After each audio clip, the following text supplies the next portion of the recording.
ಇನ್ನು ಮತ್ತೊಂದು ಕಡೆ ಅಧಿಕಾರ ಹಂಚಿಕೆ ಸಂಘರ್ಷದ ಮಧ್ಯದಲ್ಲಿ ದಿಲ್ಲಿಯಲ್ಲಿ ಒಂದು ಮಹತ್ವದ ಬೆಳವಣಿಗೆ ಆಗಿದೆ. ರಾಹುಲ್ ಗಾಂಧಿಯ ಜನಪತ್ ನಿವಾಸದಲ್ಲಿ ಪ್ರಿಯಾಂಕ್ ಖರ್ಗೆ ಭೇಟಿಯಾಗಿದ್ದಾರೆ.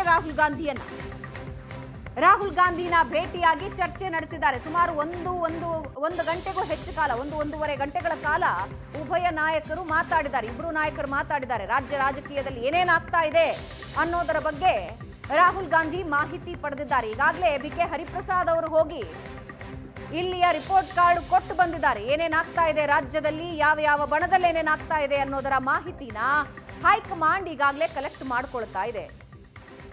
ಬಿಕೆ ಹರಿಪ್ರಸಾದ್ ಹೋಗಿ ಬಂದಾಯ್ತು, ರಾಹುಲ್ ಗಾಂಧಿನ ಮಾತಾಡಿಸಿ ಆಗಿದೆ.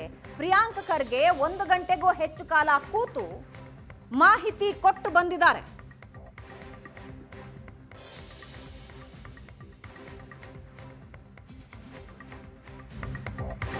ರಾಜ್ಯ ಕಾಂಗ್ರೆಸ್ನಲ್ಲಿ ಸಿದ್ದರಾಮಯ್ಯ ಡಿಕೆಶಿ ಮಧ್ಯೆ ನಾಯಕತ್ವದ ಸಂಘರ್ಷ ಜೋರಾಗಿದೆ. ಸಿದ್ದರಾಮಯ್ಯ ಡಿಕೆಶಿ ಕರೆಸೋದಕ್ಕೂ ಮೊದಲೇ ರಾಹುಲ್ ಗಾಂಧಿ ಮಾಹಿತಿ ಕಲೆಕ್ಟ್ ಮಾಡ್ತಾ ಇದ್ದಾರೆ.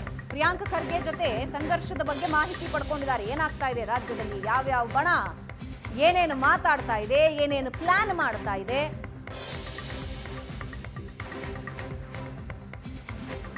ರಾಹುಲ್ ಗಾಂಧಿ ಪ್ರಿಯಾಂಕಾ ಭೇಟಿ ವೇಳೆ ರಾಹುಲ್ ಆಪ್ತ ಸಲಹೆಗಾರರು ಅಲ್ಲಿ ಹಾಜರಿದ್ದರು.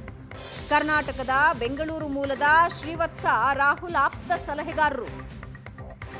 ಪ್ರಿಯಾಂಕ್ ಖರ್ಗೆ ಮತ್ತು ರಾಹುಲ್ ಗಾಂಧಿ ಭೇಟಿಯಾಗೋ ಸಂದರ್ಭದಲ್ಲಿ ಶ್ರೀವತ್ಸ ಆ ಭೇಟಿಯಲ್ಲಿದ್ರು.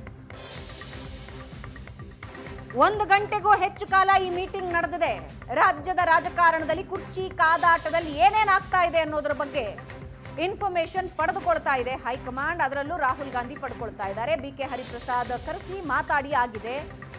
ಪ್ರಿಯಾಂಕ್ ಖರ್ಗೆನ ಕರೆಸಿ ಮಾತಾಡಿದ್ದಾರೆ. ರಾಹುಲ್ ಗಾಂಧಿ ಮತ್ತು ಪ್ರಿಯಾಂಕ್ ಖರ್ಗೆ ಮೀಟಿಂಗ್ ಮಾಡೋವಾಗ ರಾಹುಲ್ ಗಾಂಧಿ ಆಪ್ತ ಸಲಹೆಗಾರ ಶ್ರೀವತ್ಸ ಉಪಸ್ಥಿತರಿದ್ರಲ್ಲಿ.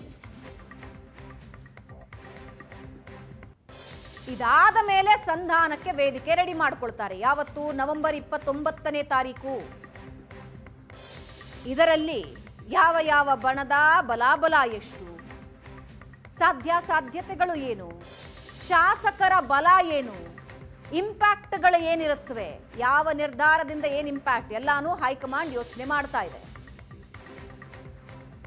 ಹಾಗಾದ್ರೆ ಇವತ್ತಿನ ಈ ಚರ್ಚೆಯಲ್ಲಿ ಪ್ರಿಯಾಂಕ್ ಖರ್ಗೆ ಮತ್ತು ರಾಹುಲ್ ಗಾಂಧಿ ಚರ್ಚೆಯಲ್ಲಿ ಏನೇನ್ ಚರ್ಚೆ ಆಗಿರಬಹುದು ಅಥವಾ ಏನೇನ್ ಚರ್ಚೆ ಆಗಿದೆ?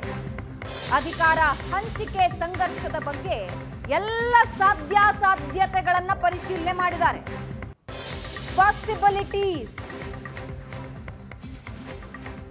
ಪಾಸಿಟಿವ್ ಮತ್ತು ನೆಗೆಟಿವ್ ಎರಡೂ ಅಭಿಪ್ರಾಯಗಳನ್ನ ರಾಹುಲ್ ಗಾಂಧಿ ಪಡ್ಕೊಂಡಿದ್ದಾರೆ. ಅಂದ್ರೆ ಸಿಎಂ ಸಿದ್ದರಾಮಯ್ಯನ ಒಂದು ವೇಳೆ ಕೆಳಗಿಳಿಸಿದ್ರೆ ಅದರ ಪರಿಣಾಮ ಏನಿರುತ್ತೆ, ಸಿಎಂ ಸಿದ್ದರಾಮಯ್ಯ ಮುಂದುವರೆದ್ರೆ ಪರಿಣಾಮ ಏನಿರುತ್ತೆ, ಡಿಕೆ ಶಿವಕುಮಾರ್ ಅವರನ್ನ ಸಿಎಂ ಮಾಡಿದ್ರೆ ಪರಿಣಾಮ ಏನಿರುತ್ತೆ, ಮಾಡದೇ ಇದ್ರೆ ಪರಿಣಾಮ ಏನಿರುತ್ತೆ. ಎರಡೂ ನಾಯಕರು,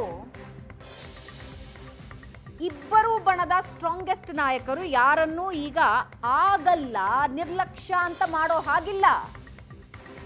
ಪಕ್ಷದ ಕಾರ್ಯಕರ್ತರು, ಜನಾಭಿಪ್ರಾಯ ಎರಡರ ಬಗ್ಗೆನೂ ಮಾತುಕತೆ. ಒಂದು ವೇಳೆ ಸಿದ್ದರಾಮಯ್ಯ ಅವರನ್ನ ಇಳಿಸೋದೇ ಆದ್ರೆ ಅವರಿಗೆ ಪರ್ಯಾಯ ಏನು, ಆಲ್ಟರ್ನೇಟಿವ್ ಏನು?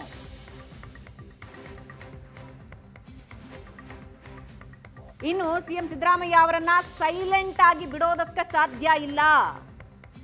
ಹೀಗೆ ಹಲವು ಆಯಾಮಗಳಲ್ಲಿ ಪ್ರಿಯಾಂಕ್ ಖರ್ಗೆ ರಾಹುಲ್ ಗಾಂಧಿ ಅವರಿಗೆ ಇನ್ಫಾರ್ಮೇಶನ್ ಕೊಟ್ಟಿದ್ದಾರೆ. ಏನು ಮಾಡಿದ್ರೆ ಏನಾಗುತ್ತೆ, ಹೀಗೆ ಎಲ್ಲ ಆಯಾಮಗಳಲ್ಲೂ ಇನ್ಫಾರ್ಮೇಶನ್ ಕೊಟ್ಟಿದ್ದಾರೆ.